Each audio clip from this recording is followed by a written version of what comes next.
right, high rollers, we're calling it the Canadian Invasion, and why not? 10 bracelets so far at this year's World Series of Poker. That is incredible. And there's still the main event to come and a few others.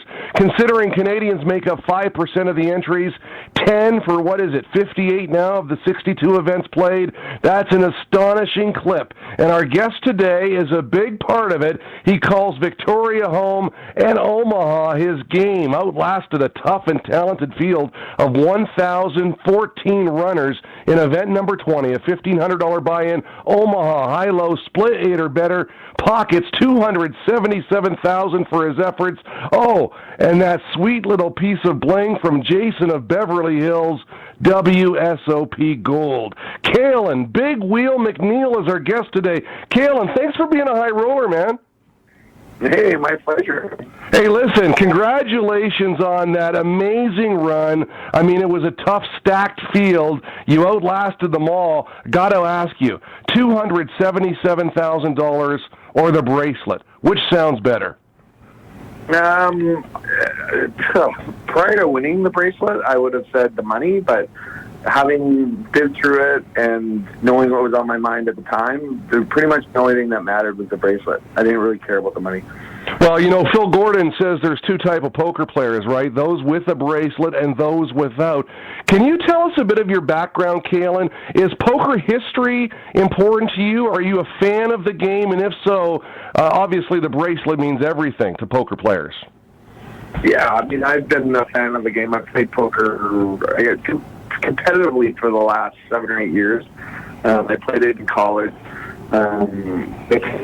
Good sportsmen, you know, whether it be hockey or baseball or basketball or whatever. If you care about winning, you have to care about history because history is a part of the game. And, so I mean, the history of it, I have a bunch of friends that have bracelets, and they're there to sweat me. And, it was... the history of the game is so important, and now, you know, having a bracelet, you're always going to be a part of the history, and that's kind of what's really cool for me. Well, I'll tell you what, I watched the whole thing via the live stream. You seem like a happy-go-lucky guy, but I got to tell you, that bracelet photo, that smile was wide, man, probably the biggest smile of your life. That's such a thrilling moment. Nolan Dalla comes up to you, the fans there. It's quite a spectacle, isn't it? Oh, it is. It's cool. I mean, you know, once you actually win, I mean, anybody who's played poker and when you're in a hand that's critical, it's, you know, the last card rolling over is so important. And, you know, once in that situation, once it was done, it was a bit surreal because within like a minute, I had the bracelet in my hand and people were taking pictures, and I had flashbacks of it not being over yet. Like, is it done? Did I really do this? Did I really win? Like, it happened so quick, but yeah, it was a pretty cool rush. Has it sunk in yet, Calen? Oh yeah, I think it has a little bit. I mean, I'm still down here. I'm still being focused, and I'm still trying to win another one or have a deep run. But there's moments where I'll be driving. I was driving the other day to go to a restaurant, and just by myself, and I just got a feeling of, wow, I won a bracelet. So it comes in waves, you know, and, you know, I haven't particularly, I've made a few deep runs, and since I won the bracelet, I went deep in the 5K 08, and I sort of just collapsed near the money. But I haven't really run that great since then, but every, you know, other day, it just hits me that I've won a bracelet, and makes everything okay. Yeah, absolutely. You know, you talk about that moment in the car alone, just a little flashback to, you know, that's a lot of hard work. It's a sense of accomplishment, a sense of, you know, you deserve it. And it's all that hard work that's paid off. And, hey, man, you've done it. I want to talk about that final table, too, because there were a few heavy hitters, weren't there? I mean, Todd Brunson. John, I don't know how to pronounce John's name. Never got it right. Is it Monette or Monet? Monette, okay. And also, the guy you played heads up, he's been around for a long time, Kim Hua. I mean, can you talk about that final table? You had to overcome some real talent. Yeah, I mean, there was, and, you know, Stevie 444, which is Stephen Chidwick from England. He's a top online pro. Tony Ma, he's a bracelet winner. Yeah, these are big names. Yeah, I mean, there was a big deal, and there's a couple of other, the other two people that were, or three people that were at the table were really good as well. I came into the final table second in chips. I was either second or third. I'd sort of been playing good and running good, so I had a real sense from pretty much 3 months earlier that I was going to win that tournament. Really? Yeah, and even throughout the tournament, I just, when my buddies were like, "Oh, okay, well, just be patient, relax," I'd just be like, "Guys, this is done. I got this." Calen, you hear a lot of stories about that. Mike Mattis having a dream that Scotty Wynn's going to win the main event, so he gives Scotty his buy-in, and of course he wins it. I mean, what's the word I'm looking for? What do you chalk that up to? I mean, what is that? It's just an overwhelming sense of calm that something's going to happen, right? You just positive vibe all the way around. Yeah, I mean, I've always said in anything, or it's been said before, 10,000 hours. To perfect something or to become an expert at it. I think Malcolm Gladwell I think it was Blink or one of his other books talked about that. And, some of my friends who had played more hands than I have, Ash Cannon, he won a bracelet last year. My, very good friend Matt Jarvis won a bracelet the year before. And they've all put in around that 10,000 hours at that time.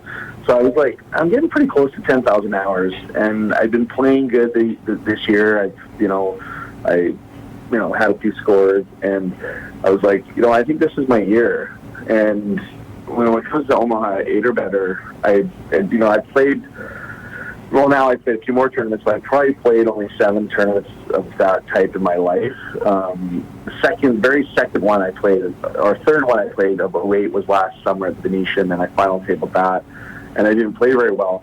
I thought that format, I think my style of game really suits that format, and I just felt like I was going to win it, and I had done my schedule deliberately to come in all the Omaha games because that's my favorite game, and to have just had that feeling and done it in the very first one was pretty cool. But I wasn't that surprised because I figured I'd put 10,000 hours in and I was ready, And I mean, I own 3 restaurants, and so I sort of technically have a day job. I have a lot of flexibility to play. I do play online, and so I tend to play a lot of hours of poker. So I was, I suppose ready, and I come to the World Series every year, and and grind that pretty much for the whole summer. So I think it was my time. Do you get nervous at the poker table? First of all, I guess, can you describe for our listeners what that spectacle really is? I mean, you've got the ESPN cameras, you've got play-by-play, the live stream out to the world, you've got the rail there hooping and hollering, and then you've got a chip lead on a guy who's only got a few big bets left, and he makes a comeback. At any point, does nerves kick in, or did you manage to hold on to yourself there? Through that whole process, I just really tried to stay centered. I never focused on what was at risk. As far as I'd already locked up 177,000, so I wasn't worried about money. The bracelet, I just felt like I was going to win it, and I knew that the only way I would win it, I just kept my emotions in control. So even when I played a few hands like really horrifically, and he got the chip lead back. I got it back from him. I played a hand like horribly, and then he got the chip lead back, and I was just like, I just always was like, okay, well now I have 5 big bets, or now I have 10 big bets. I'm just gonna be patient, and I had a really good sense of what he was doing, and I just thought that if I just kept in control, it would be my best shot at it, and it really blocked out what I was playing for. Well, I got to tell you, I mean, I watched it. Sorry, go ahead. Sorry, I cut you off there. No, you're good. Yeah. Okay, well, listen, I watched the whole thing, and it really, I mean, you just mentioned it there. You seem to be in control. Even when he was coming back on you, took the chip lead, you were talking away. I guess that's part of your game, too, the table talk, because you really engaged your opponent in conversation, and maybe that kept you loose as well. Well, it did, and, one of my things is, and I think it made a difference. Is I actually congratulated him when he had hands, and I said, "Man, you played so good, and how am I ever going to beat you?" I know. I think it gives him maybe a false sense of confidence, and maybe lets him think that I'm thinking I can't win when it's the opposite, and it just kind of allows me to release any frustration where it's just like, oh, okay, well, I'll let go of that hand, or I play bad. I just get it out of my system by talking. And, it seemed to work well. And, plus only a little bit boring. So I wanted to make it a little bit entertaining for myself and the rail and whatever, Well, let me tell you, it certainly was, and you did a fantastic job at keeping us all entertained. We're on the line with Calen Big Wheel McNeil, Victoria, part of the Canadian invasion, won his first bracelet this year in Omaha, high-low, split 8 or better. Can you talk about your evolution into the game of Omaha? I mean, did you start as a no-limit player? What's the scene like out in British Columbia? Yeah, I started as a no limit. I think everybody did. Really, from who's basically plays Omaha like better than most players. Played Omaha, so I was just like, when I tried out playing online, I just really liked it, and it suited my game, and it's a little bit more complex, so it's not as boring as no limit. I just find no limit to be boring, and everybody knows how to play it, more or less. So, the edges aren't as big as in no limit anymore. But in Omaha, the edges are huge. If, from the average player, especially even a really good no limit player, if they're playing Omaha and don't have that much experience, they play really actually bad. So there's just a bigger edge, and there's a lot of Omaha players in Vancouver that we play. There's some big Omaha games. I don't play a lot of Omaha cash. I do mostly Omaha tournaments, but I have some really good friends that are really awesome at Omaha. Mike Kim from Vancouver, Ash, Matt, they're all really good at Omaha, and Calen. So we got to talk hands and discuss things like that. So it gives me an advantage to be friends with those type of players and talk hands like that. So I think that's what makes me a better Omaha player. And I've had success in Omaha. So once I think I have 12 or 13 cashes in Omaha in the last couple of years. So it's my game. Listen, before we get you to talk about the Canadian invasion and perhaps your thoughts on what might attribute that, let's talk about the bracelet. Can you describe for our listeners what the bracelet looks like and perhaps your intentions for it? Is it going to go in a safe? Are you going to put it up in a plaque? What are you going to do with it? Well, it's a nice bracelet. It's a little bit weighty. It's 10-karat gold. It's a good trophy. It's a good piece of jewelry. I wore it when I went home for 5 days. I wore it when I was back home because obviously I would be running into a lot of people and they'd want to see it. So that was fun. When I finish the World Series, I'm going to basically make it a trophy. Like I'll stick it, on a shelf or somewhere on display with maybe some pictures of the event and that kind of stuff. And and maybe every once in a while, if I go play in Vancouver, I might wear it one time. Absolutely. Why not, man? It's yours, right? You got to put that thing on, but it really is a treasure for the rest of your life. You've done it. No one can take that away from you. I know you're set to play a 1 o'clock event. A couple more questions for you, Calen, if we can. The Canadian invasion. I mean, I'm watching these live streams. I'm a poker junkie. When you see a guy from the UK get to the final table, their rail is enormous. They really support one another, the English do. What's the sense at the Rio this year with Canadians walking around the hallways, wearing the jerseys? I mean, we've had so much success this year. There's a lot of talk. Obviously, when I'm at tables now, everybody's talking about how good the Canadians are doing and have done. And there's really a couple. I mean, we've got the Vancouver sort of West Coast contingent, and then you've got the Quebec, huge Quebec contingent with Jonathan Duhamel and all that kind of group, and Marc-André Ladouceur and all those guys. Pascal Lafrancois. Yeah, all these guys. So there's 3 different groups all sort of kind of walking around, and I've had lots of people from from each group come up and congratulate me, and a personal message from Terrell Mizzy, who I've played with before, but not a lot. And it just was really good. You know, Canadians are just really coming out and supporting. There's Canadians on my rail that I didn't know, but were just there because I was Canadian and I'm about to win a bracelet. My friend Dan Adema from Vancouver won his second bracelet. Just a few days later, right? What was that like to be on the other side of it this time? Oh, it was fantastic, and you know, being on the rail with all the other Canadians and seeing a really good friend of yours win a second bracelet. And he's just a awesome guy and a really good player. Was super. I mean, there's no nicer guy in the game than Dan, and he's one of the best poker players in the world. He proves it every year. He's the highest ranked player that wasn't picked in any fantasy draft, and if people don't want to pick him, they would have probably guaranteed their team the win because he's so good. And we went out for dinner after, just me, Dan, and my friend Dino, and we had a good talk about things, and it was just nice to be there with somebody that sort of understands what you've just done. I didn't particularly run well after I won the bracelet, so I just was talking to him about how he played differently, and maybe he was a little bit too aggressive and too gambly. And he said, yeah. So I was just picking his brain to see if I could modify my game a little bit, because I think I was maybe being a little bit, too gambly.